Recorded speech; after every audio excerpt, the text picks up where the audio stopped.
Hey guys, and welcome back. Today we are going to be talking about Fairy Tail 100 Years Quest Arc Chapter 9. And this one was a little bit interesting, a lot of fun, because it was just a really goofy chapter overall. Yeah, so let's just get to it. We start off the chapter with Gajeel, Juvia, and Lily basically tailing that new girl that just joined Fairy Tail, forgetting the name that she gave them, but I'll talk about specifically her a little bit later. But we start the chapter off them telling her because from the very beginning, they didn't really trust her. Juvia doesn't trust her because she's a little bit too stalkery for Natsu, which is ironic seeing as Juvia is stalkery for Gray. And Gajeel doesn't trust her because, he just doesn't trust anybody. Yeah, he's just a weird detective guy. He's overly dramatic with this kind of stuff. So he's trailing her, and then Lily will go with them no matter what. So they're tailing her. Levy has a problem with this. She thinks it's dumb that they're even giving this much time to tailing somebody that should be a member of the team now because she just joined Fairy Tail. However, I have to agree with Gajeel and Juvia. Just because they joined Fairy Tail shouldn't mean that they immediately become family, because I know that's Fairy Tail's thing, that they're all kind of a big family, but you gotta earn that to a certain degree anyways.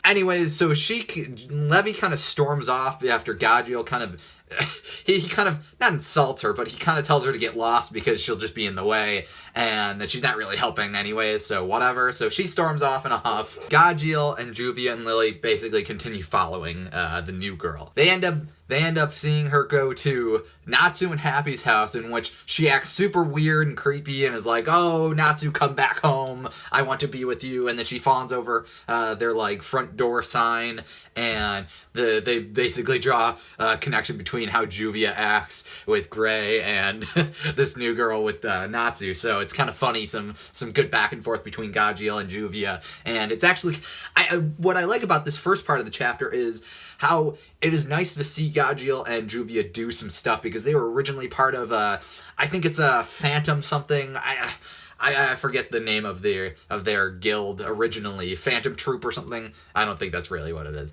But it was their original guild. They were kind of a dark duo and of sorts back on that guild, but now they've been fairy taleized, and they're both kind of goofy and dumb. But I like seeing them do stuff together because it's kind of getting that duo back together and whatnot. So I like seeing them do stuff. So they end up following her into town, and eventually they come to Lucy's apartment building, in which it's revealed that she actually lives a hallway. She's right across the hall from Lucy, and then Juvia imagines Lucy tugging at Natsu, and this new girl tugging at Natsu, and them both saying, "Come over to my house, come over to my house." And that's kind of a funny thing, because obviously Natsu and Lucy kind of have a thing going on, even if they don't full on come out and say it. And then obviously this girl has a thing for Natsu, so it's clear that there's going to be some kind of friction at some point between the two. There's some funny stuff going on, and then they end up kind of watching her start stripping down, but Juvia kind of says, no, you can't do that, Gajeel. And he's like, "Oh, but I have to do it for my research. I have to do it for the investigation." And they end up falling off the windowsill into the street, in which Levy is walking by. After maybe she's been grocery shopping or something like that, and she sees them looking like idiots, and he goes, "Oh, no, it's nothing," because Gajeel's on top of Juvia, and it looks suggestive, I guess, but it's really not a big deal. And so she walks away after he's like, "No, don't go, whatever." We kind of get a hint. I'm pretty positive I'm right about this. I'm pretty sure that Levy is pregnant. She holds her stomach, and she calls him a dum-dum, and there's a little glow around her belly. She's pregnant. This is how it's going to go down. I'm not surprised. Some time has passed since all the Zarif stuff has gone on, and I'm not surprised that this has happened. The two of them have been growing closer ever since they came together in the story in general, and I like them as a duo. I like them as a couple in general, and I want to see more of that. After the Gajeel, Juvia, Lily, and Levy stuff kind of passes on, we jump back to Natsu and the gang talking to the Water God Dragon. He reveals that the thing that he needs to do before he can die is get his powers back as a dragon, because right now he doesn't have the all-powerful, which let me just say this. So for a character, for a person that supposedly has lost his dragon abilities of some sort in general, he's still pretty powerful. He could still control water to some degree. He has the ability to turn people back into their normal forms when they're using that transformation magic. He is still really pretty powerful as a humanoid dragon, I guess. I don't know whether he can turn into a dragon or not, but it's important to note that he is still very, very powerful. And I'd like to also point out that maybe the other pentadrakes rather, maybe they are all like dragon looking, and the reason he is looking like a human with just horns coming out of his head is because he's had his powers stolen from him. So that's an important thing to talk about. So maybe they don't all look like humans. Maybe they all have their own different forms, or some can look like humans, some can stay dragons. That'll be an interesting avenue to look down in the future. I'm going to stop right here because there is one other thing that's kind of flowing through the rest of the chapter before we get to the very end. I want to talk about Jalal. He has been kind of, I want to say in the last couple of chapters, he's been looking around for a specific person, and he's been looking for a mage that is supposedly dangerous, and that if you encounter this person, you need to get away from them as soon as possible. And he went to Blue Pegasus. The last place that he went to was Mermaid Heel. So that's an important thing. I'm going to come back to that in just a second. Back to the Water God Dragon. Now we have those Dragon Eater people coming back, and the entire castle that they're in is starting to kind of turn to ash.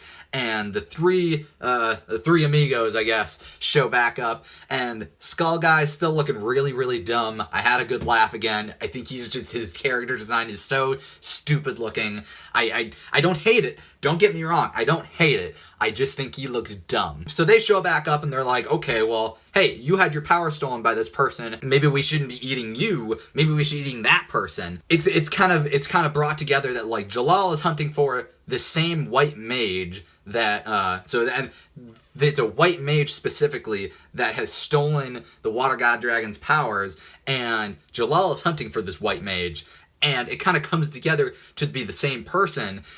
And that's where the end of the chapter comes in. It is revealed that the new fairy tale member, this girl that Gajeel and Juvia and Lily were hunting down and stalking, and Jalal is hunting down, and the Water God Dragon is looking for, all the same, they're all the same person, and they are all this new girl, Toka. And she is apparently a witch that has lived for at least 100 years, and she has somehow stolen the Water God Dragon's abilities. I'm hoping they don't go too far down the route of Zareth. Like, obviously Zareth didn't steal anybody's abilities, I don't think. However, they're basically drawing parallels where Zareth was the dark mage, and now we have a white mage, and she has the abilities to steal at least other people's abilities in general. So I'm interested to see where they go with this and see how they can develop Toka as her own character rather than just, oh, here's another Zareth, and oh, the Pentadrakes are basically another Acnologia kind of thing. I'm interested to see how these new characters and subsets of characters interact with each other and grow as their own characters, because I really want to see, like, obviously, Hiro Mashima isn't directly like, and I'm sure he's got some. I'm sure they've got their hands on this in some capacity, but they're focusing on other stuff right now. Yeah, Eden Zero, which I really want to get back into. I guess I stopped reading it. But they're not focusing on this. So I'm hoping that I don't remember who's doing this specifically, but I'm hoping that who the person that is writing this and doing this kind of develops these new characters into their own characters rather than just archetypes and copy pasting. But yeah, overall, I enjoyed this chapter a lot. I thought it was a lot of fun. It had some good plot development. I'm looking forward to seeing more of every little bit of what we saw starting up here. I want to know more about Levy and Gajeel's baby, because obviously it's definitely a baby. I want to know more about these Dragon Eater things. These people, dumb as they look, these people people are very interesting and have very weird powers and very weird magical abilities, and I want to know more about them. I want to know more about the Pentadrakes. I want to know more about everything. What did you guys think? Let me know down in the comments below. I will be back again in another video. I hope you guys have an awesome day. See you later. Bye-bye.